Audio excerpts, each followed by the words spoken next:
시편 42편 11절 말씀 가운데 보시면 내 영혼아 너는 하나님께 소망을 두라. 그리고 흠정역 킹 제임스 버전 성경은 이렇게 번역을 했어요. 하나님께서 내 얼굴에 화색을 주시니 나는 여전히 주님을 찬양하리로다. 오늘 이 찬양을 함께 나눈 우리 찬양대와 우리 함께 예배하는 모든 우리 분들의 얼굴에 화색이 도는 것 같습니다. 우리 옆에 있는 분들과 같이 인사하실까요? 얼굴에 화색이 도니 아름답습니다. 얼굴에 화색이 도니 참 좋습니다.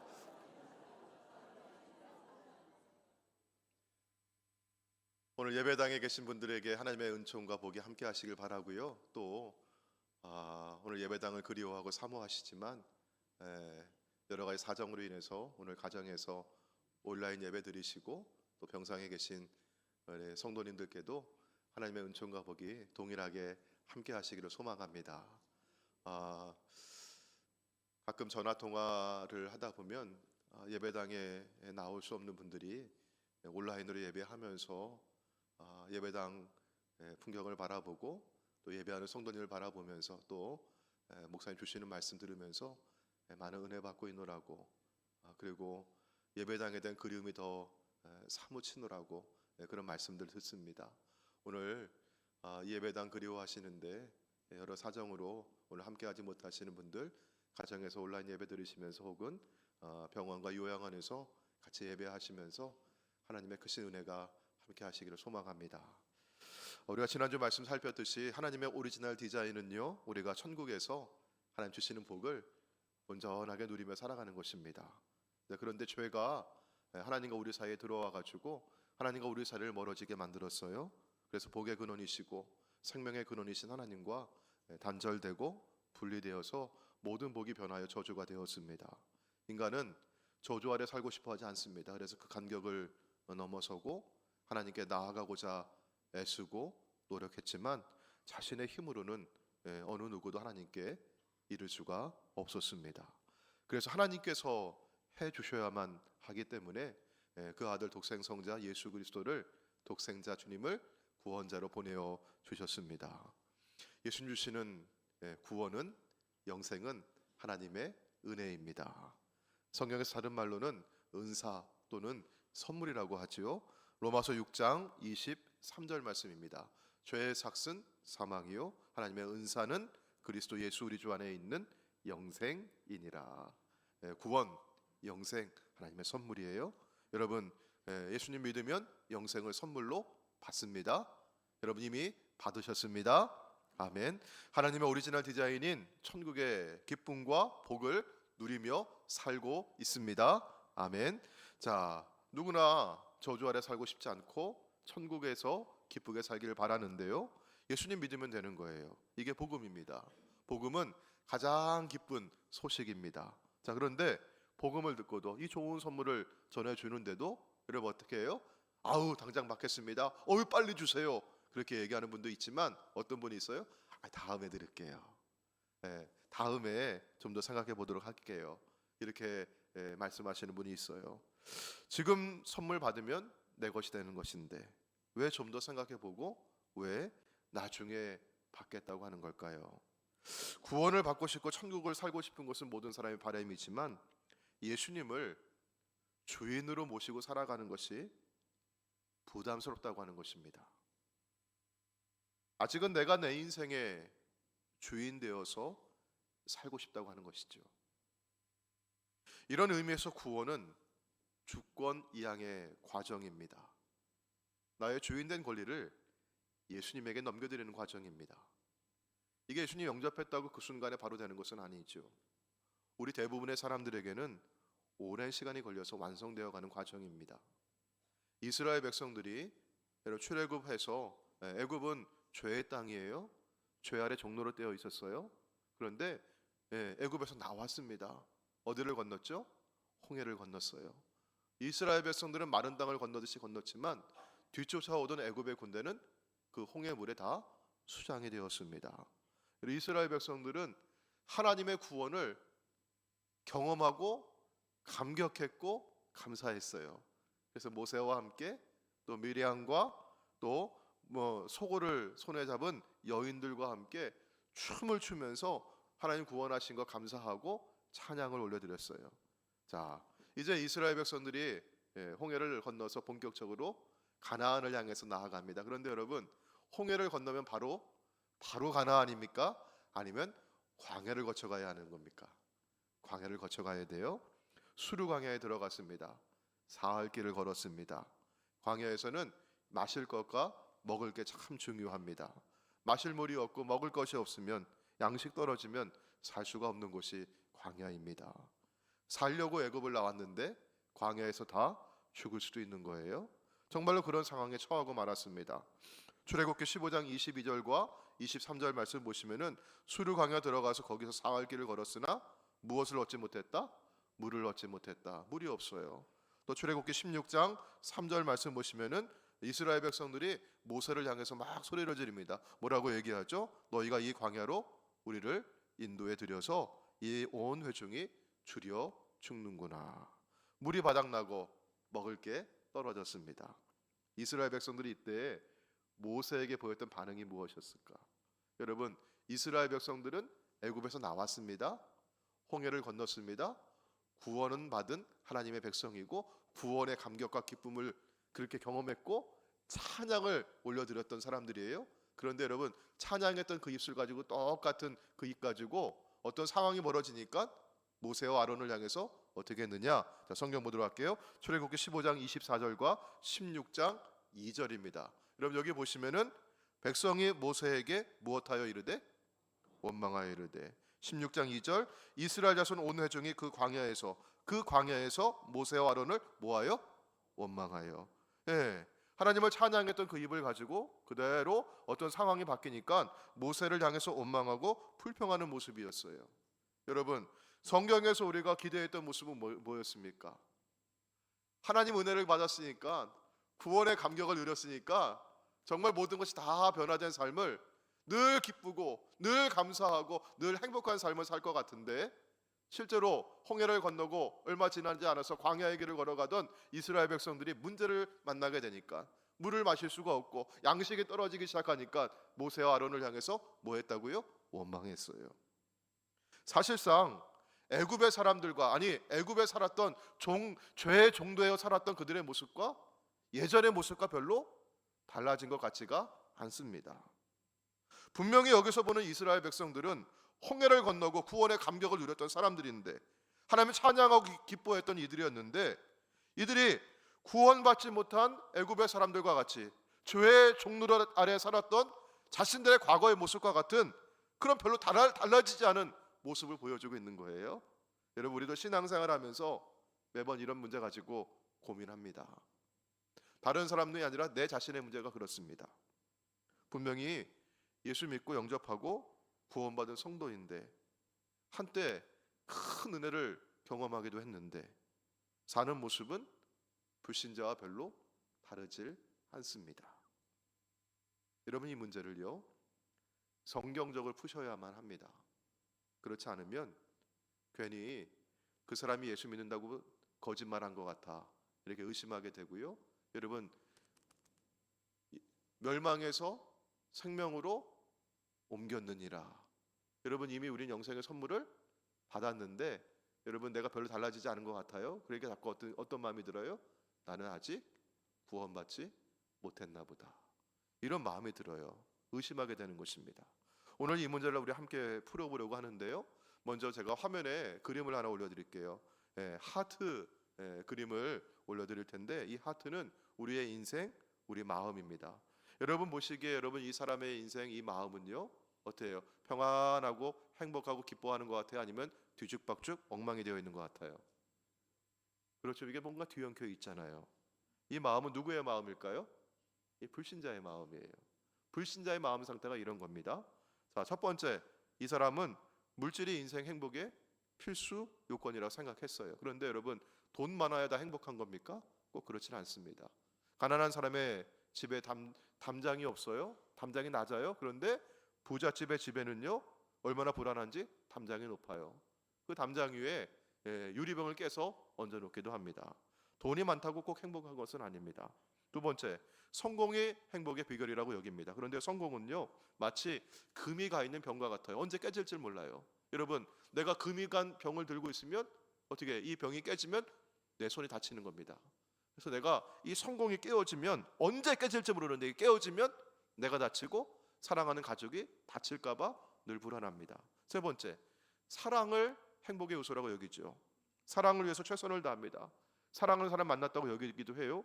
그런데 여러분, 금세 어떻게 사랑이 변하느냐고 사랑에 상처받는 게 또 우리 삶의 모습입니다. 자, 네 번째, 인기가 행복의 열쇠라고 여깁니다. 인정받으려고, 사람들에게 칭찬받으려고 무진 애를 쓰고 노력을 합니다. 자, 그런데 여러분, 사람들은요 다 자기중심적이기 때문에 모두가 아주 세모난 그런 모양을 가지고 있어요. 그 모서리에 서로 부딪히고 상처받고 아파하는 겁니다. 여러분, 상처는요, 인간관계의 상처는 먼 데 있는 사람이 주지는 않습니다. 늘 어디에 있는 사람이 줘요? 가까운 사람이 상처를 주게 되어 있어요. 다섯 번째, 지식이 많아야 행복하다고 얘기하죠. 그런데 여러분, 어떤 사람은 아는 게 힘이라고 얘기하고 어떤 사람은 뭐라고 해? 아는 게 병이라고 얘기하고, 공부 많이 한다고 꼭 행복한 것은 아닙니다.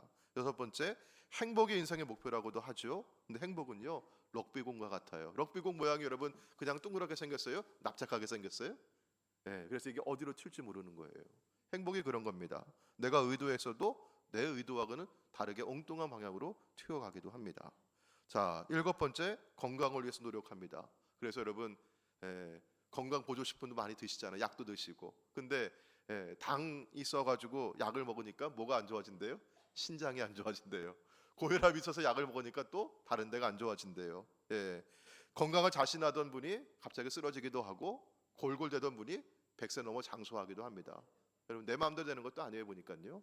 자, 여덟 번째, 친구를 소중하게 사귀고 그렇게 인간관계 중요하다고 해요. 그런데 여러분, 아까 상처받는 것 먼 데 있는 사람이에요? 가까운 데 사람이에요?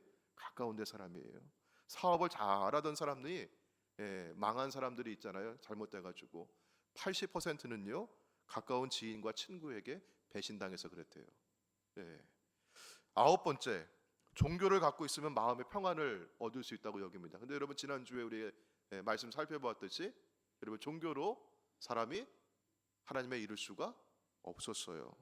근본 문제를 해결할 수가 없는 겁니다. 열 번째, 심리학자들은 자아상이 건강해야 행복하다고 합니다. 그런데 여러분, 이 자아상이 어떻게 건강해질 수 있을까요? 교만한 자아상, 상처받은 자아상, 부정적인 자아상은 내 속에 마치 뭐를 갖고 있는 것 같아요? 칼을 품고 있는 것 같아요. 폭탄을 안고 있는 것 같아요. 언제 누구를 찌를지 몰라요. 특히 자신을 찌르게 되고 이 폭탄이 언제 터질지 몰라서 늘 불안한 것입니다. 이렇게 사는 사람들의 문제가 무엇인가? 여러분, 그림 보시면은요, 다시 한번 그림 보세요. 여러분, 문제가 뭡니까? 예수님이 어디에 계세요? 내 인생, 내 마음, 이 하트 안에 계세요? 밖에 계세요? 밖에 있어요. 예수님이. 우리 인생의 주인이신 예수님이 우리 인생 밖에 계신 겁니다. 여러분, 불신자의 마음 상태가 바로 이런 거예요. 그래서 뒤죽박죽 엉망진창입니다. 여러분, 우리는 지난주에 이 부분은 다 해결하고 여기까지 왔습니다. 아멘.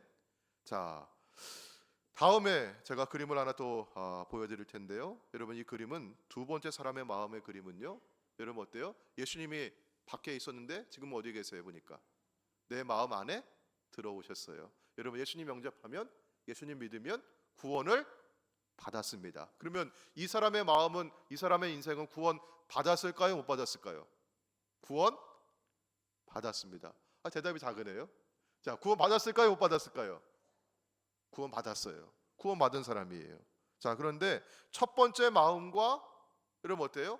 비슷해 보여요? 아주 많이 달라 보여요? 구원 받았는데, 예수님 내 안에 들어오셨는데 첫 번째 그림하고 조금은 안정되었고 조금은 질서가 잡혀있는데 아직도 엉망진창, 질서가 없고 어디로 튈지 모르고 그러게 있어요. 보니까요, 이 두 번째 사람의 마음은 애굽을 나와서 홍해를 건넌 이스라엘 백성들과 같아요. 홍해를 건넜을 때는요, 얼마나 감사했는지, 하나님 우리 구원해 주신 거 얼마나 기뻤는지 찬양을 부르면서 춤을 추면서 하나님께 예배를 올려드렸어요. 그런데 여러분, 어떤 문제가 있으니까 마실 게 떨어지고 양식이 떨어지고 삶에 어려움이 찾아오기 시작하니까 다시 그 입을 가지고 하나님을 원망했던 것 같습니다. 불신자의 모습과 별반 다르지 않는 모습을 보여주고 있는 것 같아요. 왜 구원받은 성도인데, 하나님의 자녀가 되는데 왜 그의 삶은 예전의 삶과 별반 달라지지 않은 것인가? 여러분, 첫 번째 그림과 결정적인 차이는 뭐냐? 예수님이 내 인생 밖에 계시느냐 안에 계시느냐. 그런데 여러분 보십시오.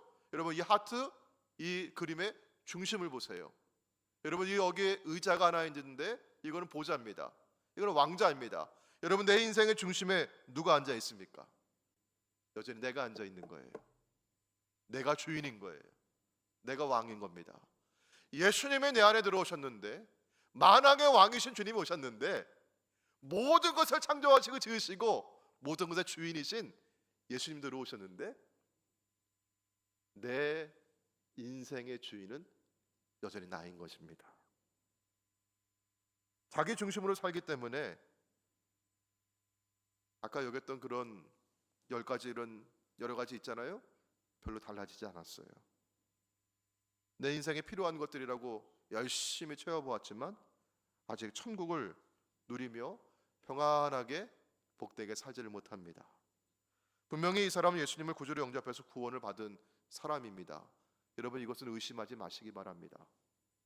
예수님 안에서 새 생명이 태어났습니다. 그러나 영적으로는 아직 갓난 아이와 같습니다. 여러분, 어린아이의 특징이 무엇입니까? 어린아이는요, 내가 급하고 필요할 때면 찾습니다. 그런데 내 문제가 해결되고 나면 다시 제자리로 돌아가게 되면 금방 잊어버립니다. 이런 마음의 상태에 있는 분들이 그래요. 급할 때면 주여 하고 찾습니다. 기도도 하고 그렇게 하죠. 그런데 금방 해결되고 나면 다시 제자리로 금방 또 잊어버립니다. 가끔은 예수님을 만나기도 하고 예수님을 그리워하기도 하지만 깊은 인격적인 만남과 교제를 누리지 못하고 있어요. 그러니 인생과 마음이 예전에 비해서는 많이 정돈되어 있지만 아직까지 질서가 없고 깨어져 있고 모난 것들을 그대로 가지고 있어서 언제 어떤 일이 벌어질지 모르는 겁니다. 여러분, 우리 마음이 그래요. 제가 예전에 설거지를 열심히 하다가 설거지하는데 그날 음식이 너무 지저분한 게 많이 있었어요. 그래가지고 이 개수대 안에 물을 받아놓고 그다음에 세제를 풀어가지고 접시를 하나씩 닦으면서 청소를 하고 있는데 설거지를 하다가 갑자기 일이 생겨가지고 제가 그걸 그냥 그대로 놓고 손을 씻고 밖에 나갔다 왔어요. 일을 보러 나갔다 왔어요. 근데 일 보고 와 보니까 이렇게 개수대의 물을 보니까 깨끗해 보여요. 깨끗한 겁니까? 가라앉아 있는 겁니까? 가라앉아 있는 거예요. 네. 내 안에 있는 우울감, 불안함, 분노, 내 안에 있는 서러움, 여러분 어때요? 마음을 가라앉히면 가라앉아 있는 것 같아요. 사라져 있는 것 같아요. 그런데 어떤 상황이 딱 되면 뭔가 어떤 방아쇠가 탁 당겨지면 그 안에 있었던 게 그대로 다시 올라오는 겁니다. 이게 그런 마음과 같아요. 지금 이게 보니까. 자, 그러면 이건 천국을 온전히 살아가는 그런 모습이 아닙니다. 제가 제 간증을 하나 들려드리겠습니다. 이런 모든 경우가 다 그런 건 아닙니다. 오해하지 마시기 바라고요. 저의 경우는 그랬습니다. 저는 예수 믿고 예수님 영접하고 저는 구원받은 성도입니다. 저는 예수님을 인격적으로 이렇게 모셔드리고 살아왔습니다. 그리고 저는 목사가 되어서 목회를 하고 있습니다. 그렇게 한 20년 넘게 목회를 하고 있는데 지금부터 한 5, 6년 전에 2019년, 2020년 그때입니다. 코로나가 있기 전이었는데요. 그때 마음이 굉장히 힘들었습니다. 목회를 그만두고 싶었어요. 다른 일을 하고 싶었습니다. 다른 일을 잘할 수 있을 것 같아요. 그리고 저랑 같이 신학교에서 공부했던 친구 목사는 미국 교회 목회하다가 정말 목회를 그만뒀어요. 근데 그 친구가 그렇게 부러운 거예요. 그 친구 손잡고 저도 다른 일을 하면 잘할 수 있을 것 같아요. 그런 마음이 들었습니다. 뭘 할지는 몰라도 할 수 있을 것 같아요. 미국에 살면서 뭐라도 하면 입에 풀칠은 할 것 같아요. 트럭 운전을 하고 싶은 마음도 있었습니다. 군대에 가고 싶은 마음도 들기도 했습니다. 뭐 그래요. 그런데 마음이 늘 우울하고 어두웠어요. 불안했어요. 마음이. 감사가 없고 기쁨이 없고 만족이 없어요. 근데 참 하나님의 은혜가 참 감사한 게 딱 그때 목회를 잠깐 쉬게 하시는 거예요. 어떻게 하셨습니까? 코로나가 왔어요. 제가 목회를 그만둔 게 아니라 코로나가 와가지고 교회를 문을 닫게 해서 못 오게 하는 거예요. 예. 처음에 2주간 격리를 해서 2주만 격리하면 되는 줄 알았어요.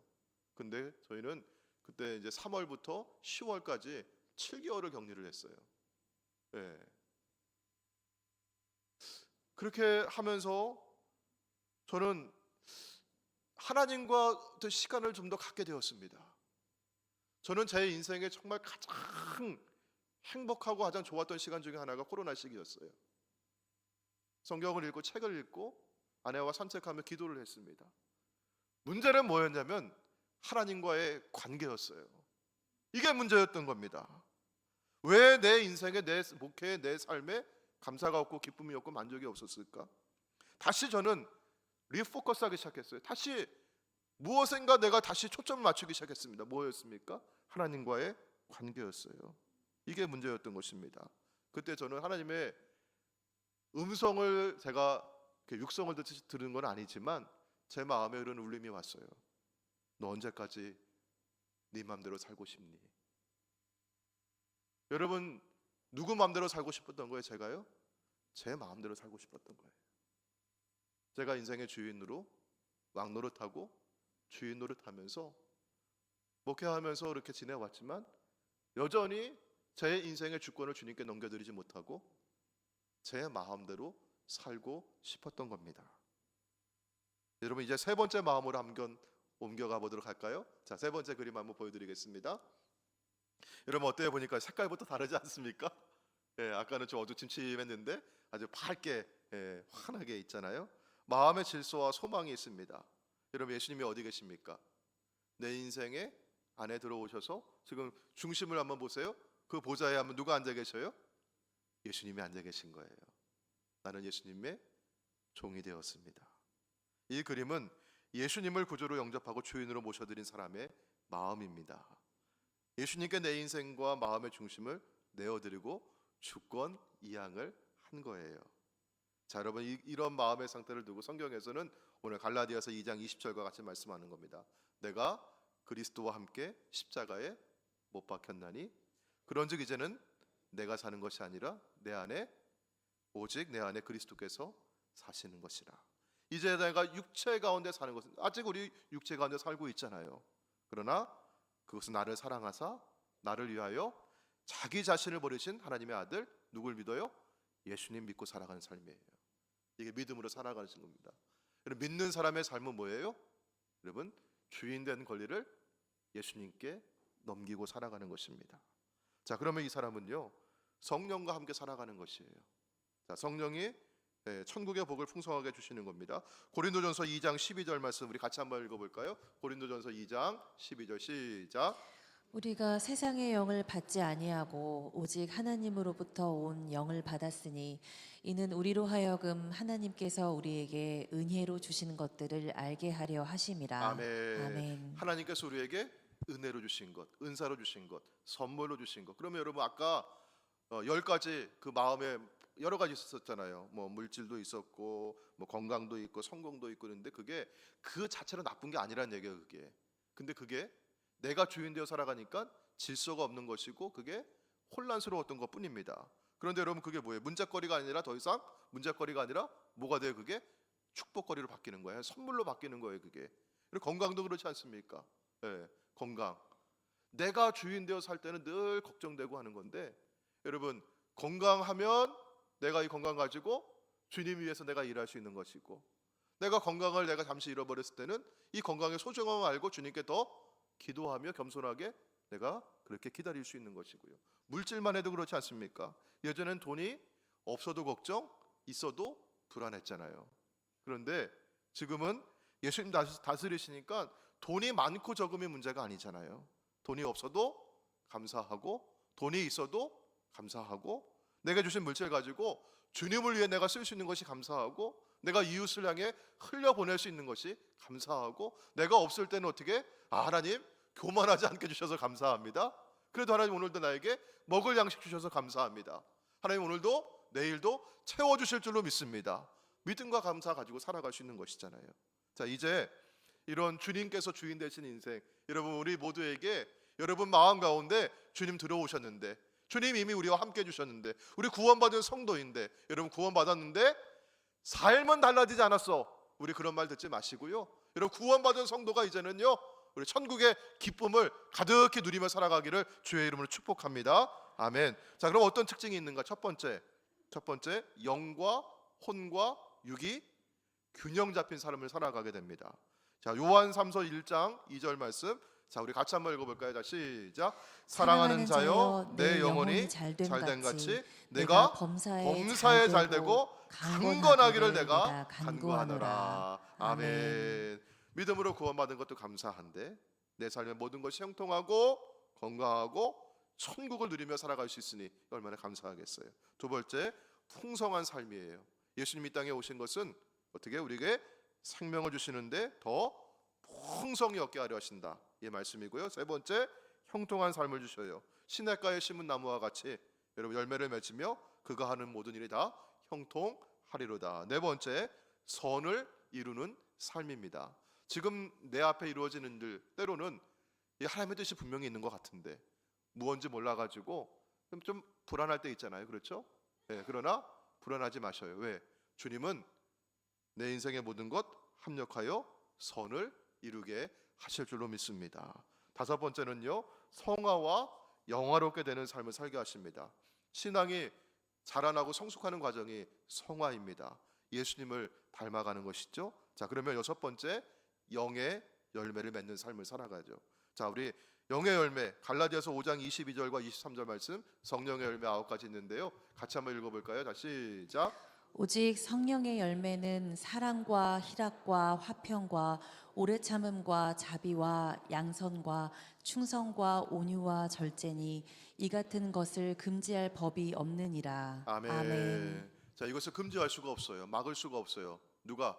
예수님 내 안에 들어오시면, 주님이 내 안에 인생의 중심 되시면 이런 열매가 그냥 맺힌다는 얘기, 누가 막을 수 없다는 얘기예요. 자, 그런데 여러분, 열매는 나무가 맺는 것입니까? 가지가 맺는 것입니까? 둘 다지요. 그렇죠? 가지가 나무에 있는 거지 뭐 딴 데 있는 거 아니잖아요. 그렇죠? 예. 가지는 나무에서 달려나가면 열매를 맺을 수가 없어요. 가지에 붙어 있어야만 열매를 맺는 거예요. 예수님께 우리가 있어야만, 예수님 안에 있어야만, 예수님 내 안에 오셔야만, 내 삶의 중심 되셔야만 내가 가지된 내가 열매를 맺을 수가 있어요. 자, 그런데 여러분, 이 열매는 그러면 예수님이 맺으시는 거예요? 내가 맺는 거예요? 예수님 맺으시는 거예요? 나는 안 맺어도 되는 거예요? 그러면? 예? 둘 다지요. 몸통에 붙어 있어야 되는 거예요. 예수님께 붙어 있어야 예수님 맺어주시는 건데, 근데 이 열매가 나타나는 곳은 어디예요? 예수님만 나타나면 되고 나는 아니에요? 가지에 맺히는 거예요. 열매는요. 여러분, 사과나무에 사과 어디에 맺혀 있어요? 나무 몸통에 있어요? 가지에 있어요? 포도나무 열매 어디에 맺혀 있어요? 가지에 있어요. 성령의 열매, 사랑과 희락, 화평, 오래 참음, 자비와 양선과 충성과 온유와 절제, 어디에 맺혀 있는 겁니까? 가지. 우리에게 맺혀 있는 거예요. 아멘. 자, 여러분, 이 한번 보세요. 성령의 열매들, 사랑, 희락, 화평, 오래 참음, 이런 거 쫙 보세요. 9가지. 여러분 어때요? 성령의 열매라고 하니까 이게 뭔가 신비하고, 이게 뭔가 영적이고, 이게 뭔가 아주 이상한 건 줄 알았는데, 이거 우리가 9가지 다 읽어보니까 요상한 거 하나도 없어요. 성령의 열매 9가지는 우리가 일상의 삶 속에서 매일매일 살아가는 삶 속에서 우리가 우리의 인격과 성품을 통해서, 우리의 삶을 통해서 우리가 맺어가는 열매라고 하는 것입니다. 아멘. 여러분, 우리 기독교 신앙은요, 우리의 일상을 떠나 있어서, 우리의 삶을 떠나 가지고 어디 요상한 데서 이루어지는 게 아닙니다. 우리가 매일매일 살아가는 이 삶의 현장 가운데서, 여기에서 이루어지고 있는 것이에요. 사랑하는 성도 여러분, 우리의 인격과 삶이 변화되어서 성령의 열매가 주렁주렁 맺혀가기를 주의 이름으로 축복합니다. 여러분, 어떻게 되는 거예요? 이게요? 내가 노력해서 되는 게 아니라는 얘기예요. 누가 오셔야만, 예수님이 내 안에 주인 되셔야만.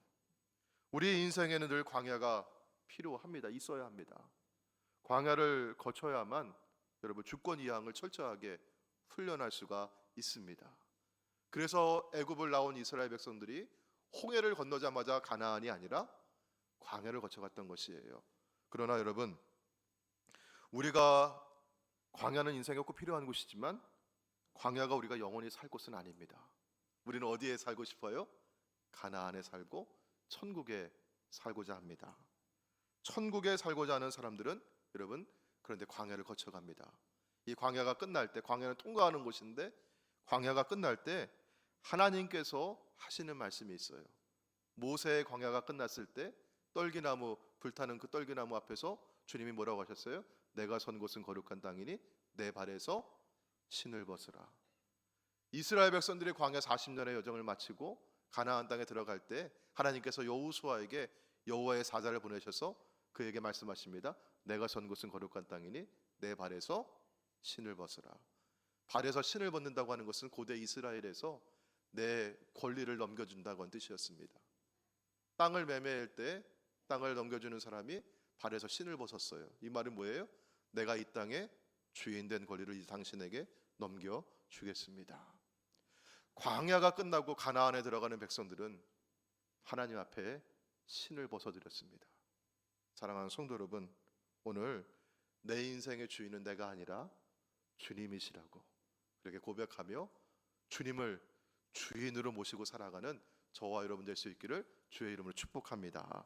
자, 우리 함께 찬양하시고 우리 기도하기를 원합니다. 내가 주인 삼은 모든 것, 우리 함께 찬양하시고 하나님 내 인생의 주인 되어 주셔서 우리 천국의 기쁨과 우리 성령의 열매를 날마다 우리 일상의 삶 가운데 풍성하게 맺어가는 저희들 되게 하여 주옵소서. 우리 같이 이렇게 기도하도록 하겠습니다.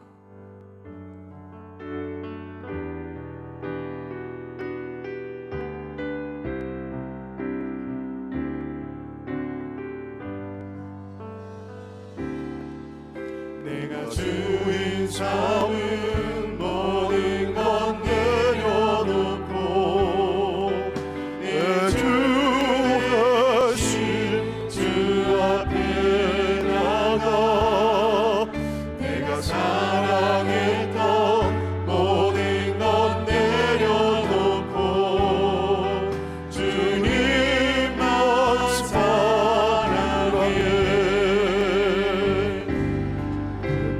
주인 삼은 모든 것 내려놓고 내 주 대신 주 앞에 나가 내가 사랑했던 모든 것 내려놓고 주님만 사랑해.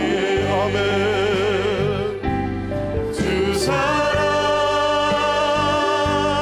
거친 풍랑에도 깊은 바다처럼 나를 잠잠케 해. 주 사랑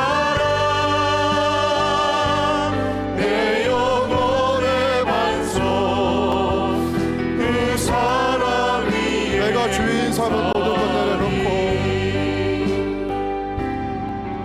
내가 주인 삼은 모든 것 내려놓고 내 주 대신 주 앞에 나가 내가 사랑했던 모든 것 내려놓고 주님만 사랑해. 내가 주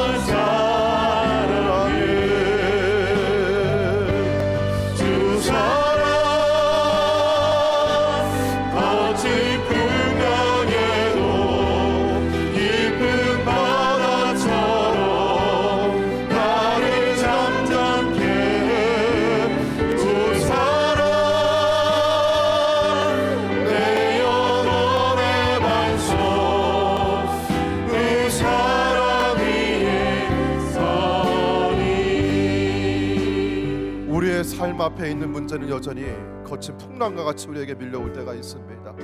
그러나 주님이 내 안에 계시면 깊은 바다 속에 그 잠잠함 같이 나의 마음을 고요하게 하시고 평안하게 하실 줄로 믿습니다. 그냥 수면 아래 가라앉아 있어서 잠시 평안해 보이는 것이 아니라 정말 주님께서는 문제거리를 변화시켜 주시고 축복거리로 바꾸어 주실 줄로 믿습니다. 관건은, 문제는 내 인생의 중심에 누가 있느냐입니다. 내가 내 인생의 주인이 아니라 예수님을 내 인생의 중심으로 모시기를 원합니다. 주인이 되어 주시옵소서. 우리 그렇게 주여 이름 한번 부르시고 통성으로 기도하며 나아가도록 하겠습니다. 주여! 아버지 하나님 감사합니다. 주님, 오늘도 이 말씀 가운데 아버지 내 인생의 주인 되신 아버지 주님을 향해서 아버지 주님이 나의 주님이십니다. 나의 왕이십니다. 아버지께 고백할 수 있도록 아버지 내 주시는 고맙습니다. 아버지는 구원받은 주의 백성인데 아버지 내가 주님을 모시고 살아왔으나 아버지 이전의 상관과는 달라지지 않은 목숨 가지고 여전히 질수 없고 여전히 아버지 우리 허무하고 여전히 우울하고 여전히 혼란스러운 삶을 살아왔음을 고백합니다. 아버지 구원받은 백성인데 아버지 영생을 누리며 살아가는 천국의 백성인데 왜 나를 아버지 천국을 누리지 못하고 여전히 내가 그렇게 살아올 수밖에 없었습니까? 하나님, 내가 내 맘대로 살고 싶고 내 맘대로 살고 싶었고 내가 주인 되어 살아왔던 나의 모습입니다. 아버지 내가 우상이 되어 살아왔습니다. 내가 왕이 되어 살아왔습니다. 아버지 이제 나의 왕권을 내려놓습니다. 내 멜로가를 벗어서 주님 옆에 내려놓기를 원합니다. 아버지 주님을 마음의 중심에 모시고 주님을 나의 왕으로 모시고 살아가기를 원합니다. 이제는 주님이 나의 주인 되어 주시옵소서. 주님을 주인으로 모시고 살아가겠습니다. 아버지 주님을 모든 아버지 문제거리가 변화되어 축복거리가 되게 해주시고 아버지 여전히 내 삶의 환경을 변화되게 파도같이 밀어온다 할지라도 아버지 저 바다 속같이 잠잠하고 평안하고 아버지 안녕하고 행복하고 아버지 감사가 넘치는 삶을 살아가시고 아버지 내가 변하더니 내가 바뀌니 아버지 내가 내 영혼의 반석 그 사랑 위에 서리. 주님, 예수님을 영접하고 모시고 구원받은 백성으로 살아왔으나 여전히 내 삶은 우울하고 복잡하고 혼란스럽고 무질서했음을 고백합니다. 하나님, 내가 여전히 중심되었고 내가 주인되어 살아왔기 때문인 줄로 고백하오니 하나님 용서해 주시고 주님을 내 인생의 중심으로 주인으로 모시고 살아갈 때 문제거리가 변하다 축복거리가 되게 해주시고 여전히 환경이 변화되지 않아서 큰 파도와 같이 풍랑과 같이 밀려올 때에도 주님 내 안에 계셔서 잠잠하고 조용하고 고요하고 평안하게 하여 주시옵소서. 내가 변화되니 내 주변이 천국이 되는 줄로 믿습니다. 하나님, 문제와 근심과 염려와 불안은 예수의 이름으로 사라지게 해주시고 주님 허락하시는 기쁨과 감사와 평안과 만족이 내 인생과 내 마음과 내 가정과 일터와 교회를 충만하게 채워 주시옵소서. 우리 주 예수님의 이름으로 기도하옵나이다. 아멘.